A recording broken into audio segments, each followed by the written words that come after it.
A nosotros nos decían que los ONA ya estaban exterminados. Yo llegaba a la casa de mi mamá y me decía, nosotros somos ONA, Vani, nosotros somos ONAs.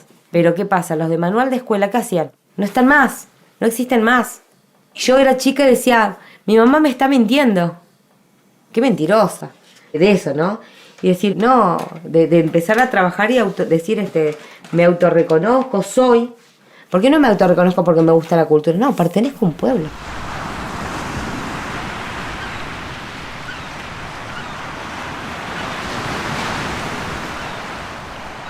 Los Selknam, también conocidos como Onas, son un pueblo originario que vive principalmente en la región de Magallanes, entre el centro y norte de la isla grande de Tierra del Fuego, en Argentina.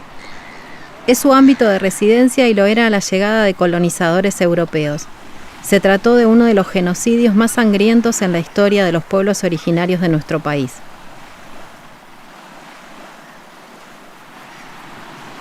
Luego de la conquista y las campañas de exterminio, los pueblos originarios han pasado por distintos procesos de invisibilización, como nos cuenta Vanina. Incluso hasta el día de hoy, se niega su existencia, se afirma en manuales educativos su extinción, se hace referencia a los pueblos en pasado. Y porque se dice mucho, no viven más, o murió el último, siempre hablan del último, es como que a nosotros no nos tienen presente, porque nacimos, como se dice, entre comillas, mestizos. Y no, nosotros no nos sentimos así. Nosotros, por nuestra sangre, corre la sangre de nuestro pueblo. Entonces nosotros nos identificamos con nuestro pueblo. Por eso cada vez que moría alguien, los últimos, la última. Y no es así. Estamos vivos, somos un pueblo existente, preexistente, que estuvo siempre. Y seguimos vivos. Y estamos acá presentes con nuestros hijos, nietos. Llevamos la sangre Selknam en las venas. El blanco siempre buscó demarcarte con una generación que si llegabas a la cuarta, a la quinta ya no eras, no te consideraban originario. Te cambiaban, sos mestizo. Y al ser mestizo ya era eliminarte, querer eliminarte. Negarte la identidad. Negarte justamente eso. Una nueva forma de invisibilización es negarles su identidad cuando se los considera descendientes. Es decir, no se los identifica como indígenas porque sus familias se constituyeron con personas de otras comunidades o criollas. Es que realmente estamos en una sociedad en la que para justificar algo tenés que demostrarlo y te piden, por ejemplo, no sé, por ahí hasta que te quieran pedir un ADN para lo que es, si sos o no originario. Y eso no, yo soy y nada. Listo, me identifico. Así ha pasado con todos los pueblos originarios. Pero la preexistencia existió siempre de nuestros pueblos en todo el país. Nuestros propios hermanos Selknam por ahí se marcan. Y eso también los hace que no quieran después salir a difundir sobre su propio grupo de familias. Les cuesta, porque dicen, no, yo ya no sé, ¿viste? Les dan como... Los han marcado tanto en nuestro pueblo.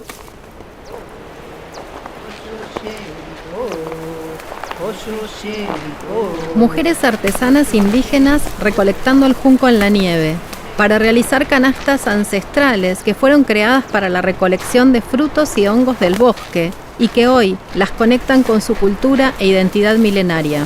Visitamos la comunidad Selknam, también conocida como Ona en Tierra del Fuego, y las artesanías nos abrieron su mundo. ¿Y por qué se llama Selknam y no Ona ahora? ¿Cuál es el cambio? Verdaderamente siempre fue Selknam. Siempre fue Selknam. Antes lo veían en los libros que escribían incluso Selknam con SH, pero bueno, esa parte de también la colonización, el proceso de colonización que tuvimos acá. Onas estaba permitido solamente que nos digan nuestros hermanos yaganes, eran los únicos que tenían permitido decirnos Onas. Siempre fuimos el pueblo Selknam, igual que ellos yaganes, que hoy son estudiados como yámanas, ¿no? Y significa hombres a pie. Si se ponen a googlear van a encontrar un montón de cosas como hombres del norte, porque eso era parte también del proceso de colonización, que cuando se crean estas divisiones imaginarias territoriales, que para nosotros no existía un Ushuaia, Tolwyn, Río Grande, ni siquiera una frontera que nos dividiera como país. Entonces, por eso marcamos esto y siempre hablamos colectivamente como una cuestión más territorial, porque de hecho el pueblo Selknam siempre fue territorial. Tenemos una familia muy grande. La comunidad, bueno, está distribuida en las 3 ciudades, Ushuaia, Tolwyn y Río Grande, Tolwyn, Corazón, donde ahí están los más ancianos. Eran entre, creo que 13.000 o 15.000 más o menos, si no me equivoco, si no estoy errada. Y bueno, y ahora de descendientes somos 10 familias que seremos 600 personas más o menos. El número que da Estela es estimativo, dado que muchas veces se niega la propia identidad para autopreservarse. Algunos ni siquiera hablan de que son originarios porque no entienden o no tienen ese sentimiento de arraigo, no sé, de la identidad que los limita a hablar en ese sentido. ¿Y los jóvenes están en ese proceso de recuperación identitaria? Están. El pueblo Selknam no les es difícil porque muchos jóvenes contentos y dicen, yo soy Selknam, si querés ahora decime, pero yo soy Selknam. O sea, de la pertenencia, tanto como el pueblo Selknam como el pueblo Yagán, ¿no? Es como que es fuerte ese reconocimiento que está muy bueno, que es el sentido de pertenencia. La verdad que nuestros jóvenes les cuesta mucho, digamos, entrar en este mundo ancestral, porque quieren hacer, pero nosotros vemos como que están como perdidos. ¿Y por qué te parece que están así? Habría que preguntarle a los jóvenes. Primero por la necesidad de trabajo para poder vivir más en estos tiempos que están tan duros. No podemos pretender que se pongan a trabajar por la identidad y la cultura dedicados, sino que también puede dejar un espacio de su vida y de sus horas para esto. Y cuesta los reconocimientos. Pero bueno, uno está en la lucha. Y si uno ya es grande y quedarán nuestras hijas, nuestras nietas y que sigan la lucha. Es muy importante eso. Yo con ella trabajo muchísimo, nosotros viajamos, todo, nosotros recorremos todo el país. Y bueno, sí. Sí, es un despertar. Hasta que uno toma conciencia de las raíces que tiene uno. Y esto mismo así como le pasa al común de la gente hoy, de decir, ¿y dónde están los Selknam? Me pasa a mí, o me pasaba en mi tiempo de estudiarlos en libros y no reconocerme en esa cultura, ¿no? Por esto de perder a los originarios. Nosotros somos una familia muy grande. Ahí Mirta tiene no sé cuántos bisnietos. 11 bisnietos. 11 nietos y una bisnieta. Claro. Y todos están comprometidos porque todos saben, todo les interesa, así Claro, que bueno. bueno. Hoy no están por el problema de trabajo, pero sí. Claro, pero tenemos un boca en boca. Claro, de esto. claro, Hoy ya claro, es más claro, fuerte claro. con ellas. Sí, como decimos nosotros, sufrimos muchos genocidios. Antes nos callaban a balazos, hoy nos silencian. Entonces creo que nosotros somos esas voces de los silenciados, los que no permitían decir lo que pasaba, lo que se sentía y el proceso que hoy estamos pasando. Con este sentimiento, con Toluquén, el latir del corazón, ¿viste? Se puede. Sacamos un poco para comer, un poco para nuestras raíces, para nuestro arte, nuestra historia. Sí se puede. Hay que tener ese sentimiento de amor. Sabemos que la historia del pueblo Selknam, de nuestros Xikowa Selknam, fue muy triste. Hubo genocidio. Y si nosotros no lo enseñamos, no lo transmitimos, no decimos acá estamos, como te dije antes, se va a perder. Pero no se trata de demostrar que se puede, sino hay que hacerlo, ¿cierto? Hay que hacerlo. En la isla grande de Tierra del Fuego habita este pueblo indígena que supo ser nómade y cazador. Conviven allí con otros pueblos originarios, los Yámanas o Yaganes y los Haus. En un clima de extremo frío, en tiempos antiguos tenían los 3 pueblos una resistencia excepcional a estas bajas temperaturas. Llama la atención que en la mayoría de las fotografías aparezcan desnudos o semidesnudos, cubiertos parcialmente con pieles de guanaco. Es que para mantener el calor corporal untaban su cuerpo con grasa de lobo marino. Margarita, en sus prácticas de identificación ancestral, realizó la experiencia. La grasa en realidad es la vestimenta. Esa es la verdadera vestimenta de nuestro Selknam, mezclada con grasa de lobo marino de ballena. Bueno, yo hice toda esa experiencia para poder escribir mis libros y decir, no, ellos eran, ellos vivían, ellos sentían, ellos pensaban. Dije, no, nosotros vivimos, sentimos, pensamos, ¿no? Entonces, mezclar y pintarme con la tierra, untarme todo el cuerpo y es un calor enorme. Ahora, ¿cuál es el tema de no poder vivir metidos así con grasa? Porque nosotros no nacimos, cuando nacían nuestros niños, los bebés, se los untaba con todo eso y ya desde nacimiento era como una vestimenta. No había otra vestimenta. La capa de guanaco, el hule, es un complemento nada más. Sí. Pero ellos soportaban el frío así y no sabés el calor que te da. Sí, no tenés frío. No tenés frío. Con respecto al clima, en la actualidad, Vanina describe los cambios que se pueden advertir y sobre todo cómo intervienen los intereses políticos y económicos en el medio ambiente local. Entre otras cosas, nos cuenta que en 2021 se instaló un radar británico en Tierra del Fuego, muy cerca de Tolwyn, constituyendo además de una amenaza a la soberanía nacional, un problema grave ecológico. Tiempo después, el gobierno nacional pidió la suspensión definitiva del radar, pero no se sabe con certeza si está hoy desactivado y cuándo podría volver a operar. Además del conflicto político, la comunidad denuncia las consecuencias sobre el medio ambiente y las personas por la radiación electromagnética que emite. La nieve ya no dura como duraba antes, incluso en el territorio. Hay árboles por ahí que se están secando, plantas que se están secando. Cuestiones incluso en Río Grande, Tolwyn, Ushuaia, porque tengo que hablar de una cuestión territorial, ¿no? Y como nos está pasando en el territorio. En el 2018 llevaron una antena. Nosotros vimos que empezaron no habían tantas aves que antes venían al territorio, dejaron de verse, y hoy por ahí lo estamos padeciendo más directamente en el territorio, donde pusieron un radar británico, por ejemplo, en Tolwyn, a 4 kilómetros del territorio indígena, y no es solamente que las aves ya no están, no es solamente que las plantas y el ambiente está teniendo un cambio muy fuerte, ¿no es cierto?, sino también que peligra la salud no solamente de los nativos, de la gente que hoy está viviendo en la localidad de Tolwyn y territorialmente o en las estancias, ¿no? Te puedo decir que hace 20 años Tierra del Fuego no es lo mismo lo que era antes, ¿sí? No es lo mismo. Estamos viendo el impacto ambiental que tenemos, climático, con incendios de reservas naturales. Fue tremendo ese incendio que vivimos acá cerca, en el territorio Selknam, ¿no? No donde tenemos los títulos de propiedad, pero era territorio Selknam. Se prendieron más de 10.000 hectáreas. No sé si sabían eso, pero eso fue tremendo. Entonces todo eso trajo aparejado esto, de que la nieve ya no dura, de que hay mucho sol. El año pasado fue impresionante el sol que hubo, 3 meses de sol tremendo, o sea que no lo podíamos creer. Eran las 11 de la noche y bueno, y vemos ese cambio fuerte que tenemos como protectores, pero nosotros decimos somos guardianes del territorio.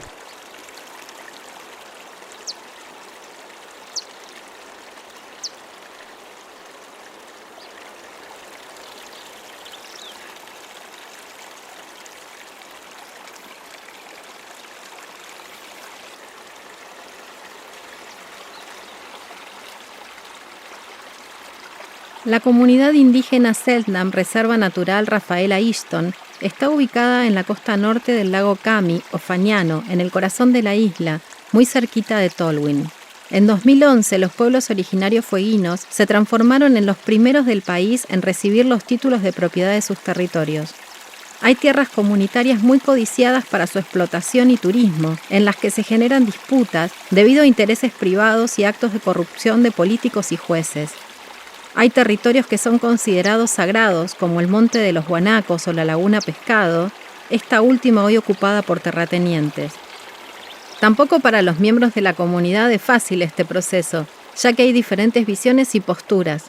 ¿Y cómo fue el proceso de la recuperación del territorio? Se juntaron muchas familias donde estaba el presidente de la comunidad, Rubén Maldonado, Margarita Maldonado, Estela Maldonado, mi madre, mi abuela, la familia Gudiño, la familia Salamanca y Rafaela Ishton, que fue la impulsora de todo eso. Por eso nuestra comunidad tiene su nombre en honor a ella, que no logró, porque falleció antes, no logró recibir este reconocimiento de los títulos de propiedad. pero fue una de las impulsoras también de acompañar todo ese proceso. Lo que es las comunidades originarias, por ejemplo, sí, estamos contando cómo era la cuestión territorial antes y todo el espacio geográfico donde vivíamos. No era solamente que vivían en Río Grande, no era solamente que vivían en Tolwyn, sí, Tolwyn era un lugar sagrado como el Cerro Jaujepen, donde los guanacos no podían ser casados, por ejemplo, pero el Selknam era territorial. No había esta división de localidades como lo van a ver, como está señalizado.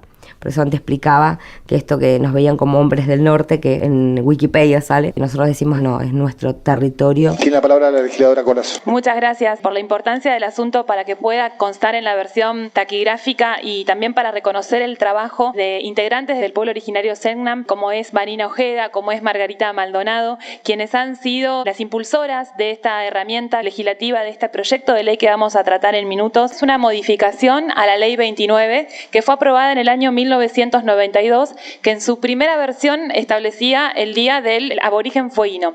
Luego se instituyó como Día del Indígena Fueguino, pero si uno dice que es el Día del Indígena, piensa que es una fecha de celebración, y en realidad lo que esta fecha viene a establecer es la conmemoración de un hecho muy triste y muy lamentable de nuestra historia, que es la fecha del genocidio Selknam. Gracias, legisladora. Tomamos votación del asunto 528/21. Señor presidente, resultan 15 votos por la afirmativa. Aprobado.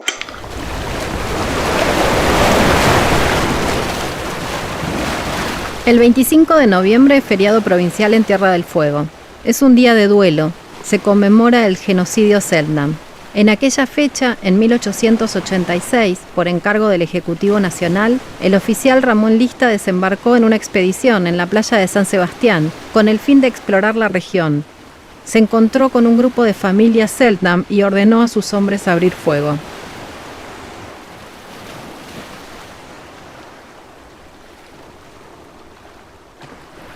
La situación terminó con 28 personas asesinadas, entre ellas varias mujeres y niños, y personas heridas que sobrevivieron y fueron luego deportadas de la isla hacia Buenos Aires.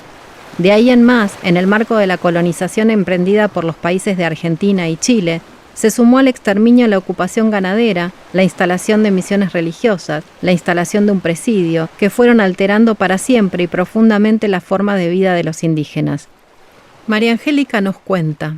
Y bueno, cuando llega la colonización, y entre eso llega Ramón Lista, que fue justamente un testimonio que se tomó porque quedó escrito como primer testimonio de que se había hecho una gran matanza, donde llega a las costas en 1866. Y bueno, cuando llega esa colonización se agrupan al desembarcar Ramón Lista.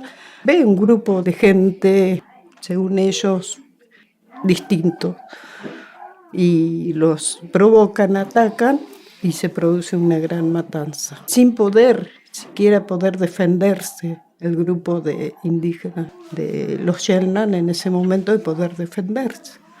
No les dieron tiempo tampoco. En los relatos de Ramón Lista, en los diarios que él dejó, lo relata de cómo fueron cometiendo esa gran matanza. Y él mismo lo relata. Y otra pregunta te hago, el 25 de noviembre, ¿qué se conmemora? El 25 de noviembre, hoy logramos que se conmemore el Día del Genocidio Selknam.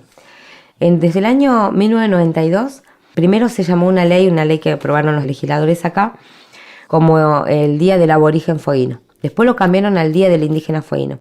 El Día del Genocidio Selknam no tiene que ser como un día más que se cambie el nombre. Que sea un día feriado provincial, las banderas a media asta, que las escuelas puedan saber qué es lo que pasó, que no pase como un día más desapercibido. Así que por eso trabajamos fuerte la comunidad, también para llevar las herramientas a la docencia y que puedan trabajar sobre ese día que fue un día triste. Más de 50 Selknam murieron en lo que es ese día. Ese genocidio que uno de grande entiende que fue un genocidio abismal, ¿no? No solamente en la parte esta, la región argentina, sino en Chile también.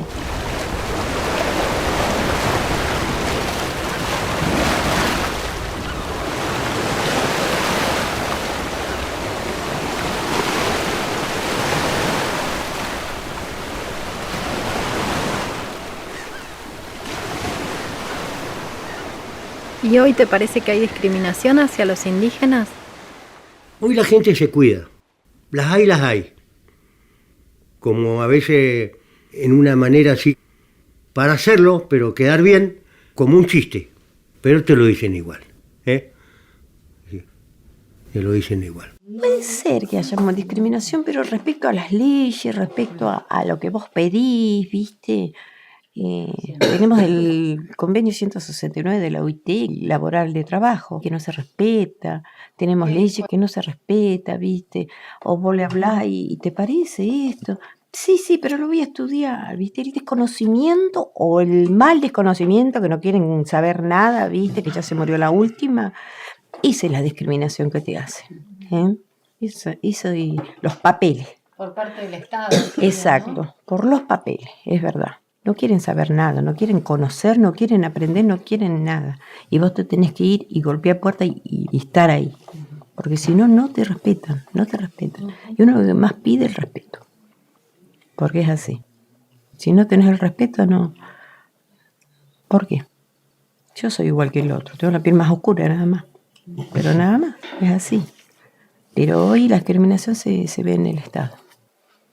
Un Estado que no te quiere reconocer, que... Y voy a verlo, y la ley del tierra, y la 22.302, y esto, y es como que... ¿De qué me está hablando? Somos todos humanos, ¿no?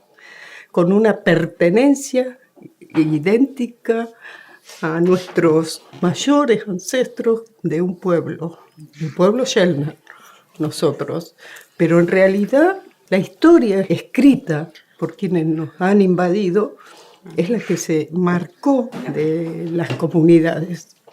Y eso hace la diferencia al Estado, que también nos quiere separar en diferentes identidades.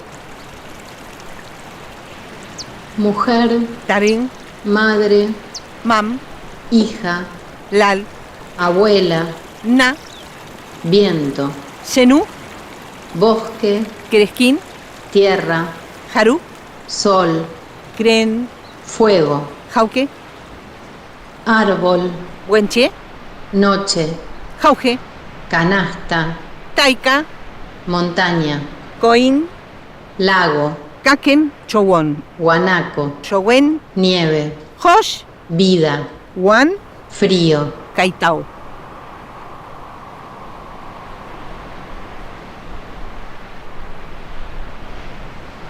La lengua Selknam, perteneciente a la familia lingüística Chon, se habló hasta la década de 1970 en la isla grande de Tierra del Fuego. Actualmente se está trabajando en la recuperación, ya que lamentablemente no quedan hablantes nativos del idioma. No había escritura y la fonética es lo más difícil de recuperar. Los pocos registros lingüísticos que quedan los tomaron los primeros expedicionarios que llegaron al lugar. En la comunidad de ustedes, ¿qué pasa con el idioma? Y estamos en un proceso de recuperación. Ese proceso de recuperación, hay muchos diccionarios, muchos que han escrito tantas palabras, ¿no es cierto?, nuestras, de hacer esa traducción, pero como nativos nosotros decidimos, porque si vos te pones a pensar en lo que fue la historia, no había escritura. Incluso era toda la lengua, los cantos y las pinturas eran lo que reflejaba el estado de ánimo, incluso lo que estaba pasando en el momento, ¿no? Entonces, bueno, parte de la colonización empieza a hacer una traducción que Beauvoir sacó un montón de diccionarios y otros más. Sí, nosotros por ahí usamos parte del diccionario de Beauvoir y estamos trabajando más que nada con mis tías en esto y con otras hermanas de la comunidad. De tener ese contacto y de poder decir, nosotros decidimos porque perdimos la fonética. La fonética se perdió porque a nuestras mujeres no le permitían hablar en las misiones, ¿no?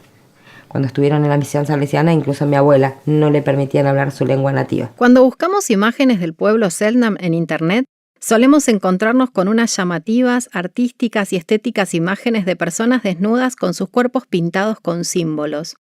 Si investigás un poco más, te enterás que se trata de la ceremonia del Jaín. Ellos no tenían una escuela con un maestro, pero sí tenían el Jaín, el cloquetén, era donde se iba a aprender, donde se le enseñaba a los jóvenes cómo tenían que ser, cómo tenían que tratar a los viejos.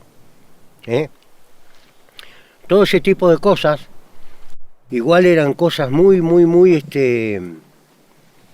para adentro de la comunidad.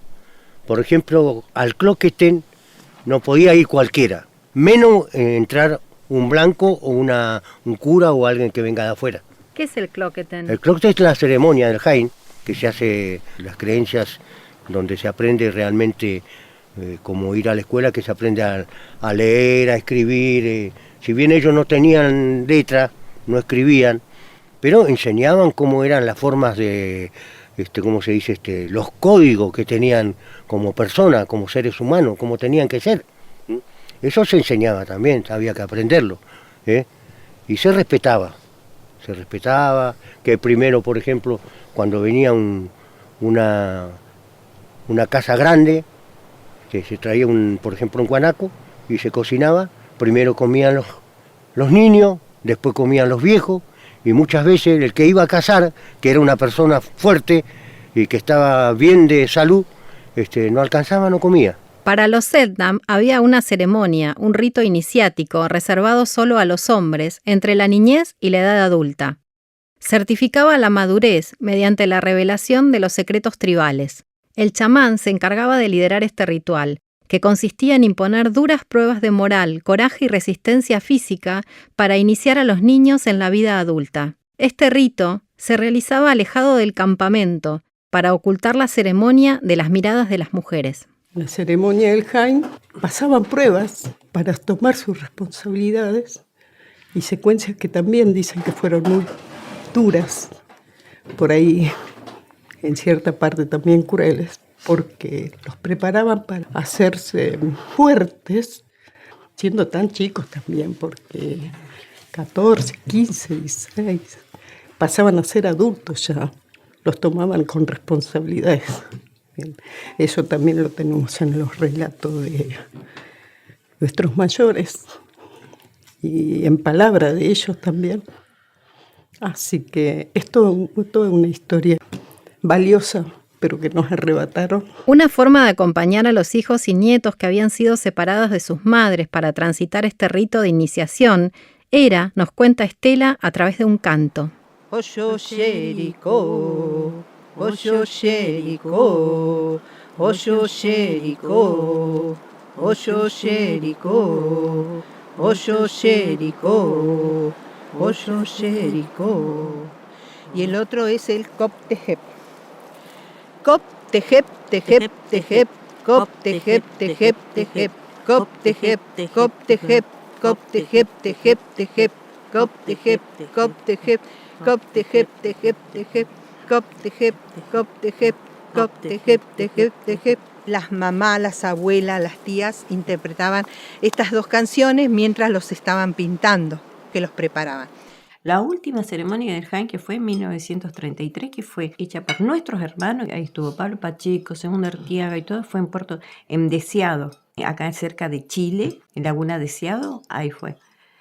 Ahí participaron. Como en ese entonces el pueblo, hacer un pueblo persistente, no teníamos lo que es el Estado chileno ni el Estado argentino, sino no teníamos fronteras, éramos uno solo, el chileno era uno solo.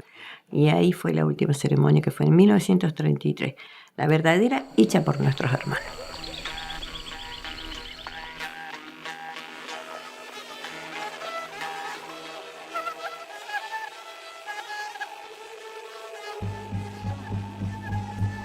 El Museo de Arte Popular presenta un ciclo de podcast para conocer 3 comunidades indígenas artesanas. Serán ellas quienes te cuenten en cada episodio sobre sus territorios, reflexiones, sentires y problemáticas del quehacer artesanal. Este espacio implica una particular manera de vincularnos y producir saberes en forma conjunta. Queremos que seas parte. Escuchá y abrí tu corazón. Este es el arte de nuestros pueblos. Entre palabras y artesanías, en las voces de las comunidades indígenas.